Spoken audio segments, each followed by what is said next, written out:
వధు కథకళితోనే ఏదో దరువేస్తుంది, తనే దరికొస్తుంది.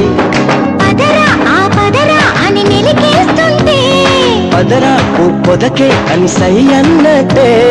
పదరా ఆ పదరా అని నిలికేస్తుంది, పదరా ఓ పొదకే అని సై అన్నట్టే.